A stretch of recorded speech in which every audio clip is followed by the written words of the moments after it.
Enter Jerry Stackhouse. Back in the mid-90s, Stackhouse was the most electrifying guard in college basketball. As a rookie out of North Carolina, Stackhouse averaged nearly 20 points per game and was a headliner for a young Sixers team. The moment Stackhouse stepped onto a court, he was anointed as a prodigy. Growing up, Stackhouse was the youngest of 11 children, so he had to fight for absolutely everything. Combine his incredible talent with his relentless dog mentality, and you get one hell of a hooper who can ball out on just about anyone, talk smack while doing it, and even throw up the dukes if you really want to go that route. If we take a look at Stackhouse's fighting resume, you will see that it's ripe with victims and extensive in its numbers. Well, you have a reputation as being someone who wasn't afraid ever to throw hands. So give me a numerical answer to this question. The number of times in his pro career that Jerry Stackhouse got into a fist fight with a teammate was? I said, man, it might have been 5 times. Maybe 5 times. As I understand it, you made the man bleed, and he told you that he needed to bleed?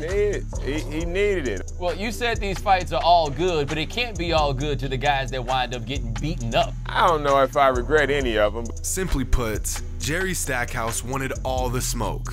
But do y'all know that saying, he wrote a check he couldn't cash? Well, after years of writing all sorts of fat checks and cashing out time after time, Stackhouse done wrote a check that bounced so hard he had to close his whole damn account. Because in the summer of 1995, Jerry Stackhouse trash-talked Michael Jordan, and you know where this is going. But just 6 months before Stackhouse and Jordan met on the NBA courts, they faced off on a different court where a few witnesses saw something take place that only a few men have ever accomplished. Back in the summer of 1995, UNC was hosting open gyms for Tar Heel alumni. This is something they did every year, but on this year in particular, Michael Jordan joined in on a few occasions to get some runs in. This was around the same time he was making his return to the NBA, so he had to shake off some of that rust. Not that MJ ever gets rusty, but after an early playoff exit to the Magic earlier that spring, Michael needed to get back to the top of his game. While Jordan was getting back into championship form, Stackhouse was coming off a sensational sophomore season at North Carolina and was ready to take the crown as the most lethal shooting guard to come out of UNC. Luckily for us, it just so happens that at a Tar Heel warm-up session that summer, a very confident Stackhouse and Michael Jordan faced off for the very first time, and according to Jerry, at just 20 years old, he got the best of Mike at that open gym. In fact, Stackhouse recalls beating Jordan so badly that they ended up playing one-on-one, and he beat Michael Jordan in that as well. Stackhouse got so ahead of himself that he even went off and told the media about his one-on-one victory against Mike, letting everyone know that as a college kid, he beat Michael Jordan twice in the same day. Now, MJ being MJ, never addressed Jerry's comments to the media, but little did Stackhouse know, Jordan heard his comments, made note of them, and was biding his time, waiting for the right moment to teach the young kid a lesson. A lesson that he would soon never forget. Fast forward a few months and Stackhouse is now in the league, having an absolute monster rookie season, averaging 19-4-4, but still struggling to put together some wins. And regardless of their team's success, it was clear that Stackhouse was going to be a star in the NBA for years to come. But no matter how many points he put on the board, no matter how many heads he turned, Stackhouse couldn't avoid that inevitable matchup against the man that he beat one-on-one. That man who was leading the MVP race, averaging 30 points a game, and was sitting on a 29-3 record on the season. It was a matchup that every fan was looking forward to, but one that I wouldn't be surprised if Stackhouse lost sleep over. Imagine you're a 21-year-old rookie. Everyone is in awe of the tear you've been on. You got the world at your fingertips, and then you remember you talk shit to the best player to ever play the game, and you have to face off against the man in a week. Now, leading into this game, Stackhouse and his teammate Vernon Maxwell were asked about Jordan's return to the NBA. This was a big moment for the game. MJ coming out of retirement to light up the basketball world once again. Just before the game, when asked about Michael's return to the NBA, Vernon Maxwell said that Jordan was overhyped and he was sick of hearing about him, saying to the press, "To hell with Michael." Mind you, Vernon Maxwell is one of a few players that openly hates Jordan. He has said on numerous occasions that he wanted to fight him and that the Bulls were no match for the Rockets in the 90s. Stackhouse basically voiced the same opinion on Jordan's return as well. When asked what he thought about their comments, MJ simply said, "I don't want to make it personal," which is translation for, "You do not want this smoke." And, well, why would you trash talk to some rookie and a guy that wants to be you when you can simply show them on the court? Mike said he didn't want to make it personal, but the moment the game started, all of that went the out the window.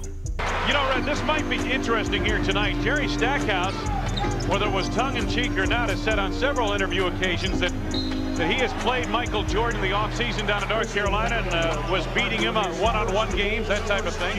Yeah, I think Michael will be looking to show that rookie something here tonight, perhaps. As the game gets underway, Jordan doesn't take any time getting into his moves, shutting Stackhouse down on defense, toying with the kid, just doing that unnecessary stuff to flex his dominance.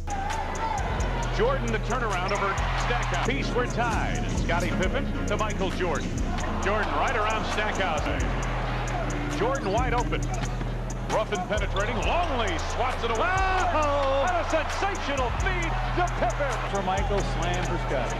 The Bulls have doubled up. To make matters worse, Jordan was in his Hall of Fame mid-range dead-eye zone, so it felt like everything he was putting up was going in. To put it short, Jordan was on his bullshit.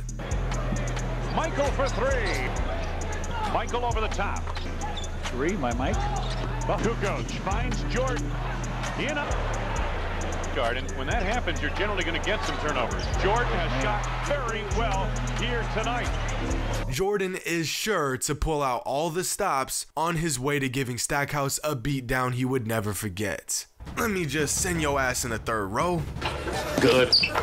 Mike always got that look. Just give him the damn ball and get out the way. Good. So then I came down. Michael has 15 by the end of the first, 28 by the half. In fact, Jordan was abusing Stackhouse so bad that he ended up checking out of the game in the third quarter with 48 points and 10 rebounds on 64% from the field. Throughout the game, the Sixers tried to put different players on Jordan, but every time someone stepped up, they immediately got shut down and humiliated. To make matters worse, this game Jordan scored his 23,000th career point, which resulted in the fans in Philly cheering for him instead of their own team. Jordan again at the arc. Yep, there's a three. 48 for Michael. But no, it doesn't end there. To top it all off, Stackhouse and Maxwell ended the game with a combined 17 points and shot 5 from 19 from the field, and the Sixers lost by an embarrassing 27 points at home. After saying he beat Jordan on multiple occasions, saying he beat him one-on-one, and then saying he didn't give a damn about his return to the game, Michael Jordan proceeded to drop 48 points, reach a career milestone, and toy with Jerry Stackhouse in his own building. Bruh. But then again, what else do you expect? You'd think after all these stories of Mike destroying cats that tried to trash talk him, dudes would stop trying to trash talk him. But I guess some things never change. Oddly enough, years later, Stackhouse and Jordan actually played on the same team for a season. In 2002, they paired up on the Washington Wizards, where one player claims that Michael would sing Anita Baker to get inside Jerry's head. No, for real, like mid-practice, a 40-year-old Mike would just start chirping classic R&B tracks while mopping the floor with a prime Jerry Stackhouse. Then again, when asked about this, Jerry denies all claims, saying that it never happened. Right. Okay. Well, if one thing is for sure, it's that no matter how good you think you are, no matter how much success you've had, and no matter how on top of your game you get, it is always a terrible, awful, and borderline dangerous idea to talk smack to that man Michael Jordan. Hope you all enjoyed, and as always, until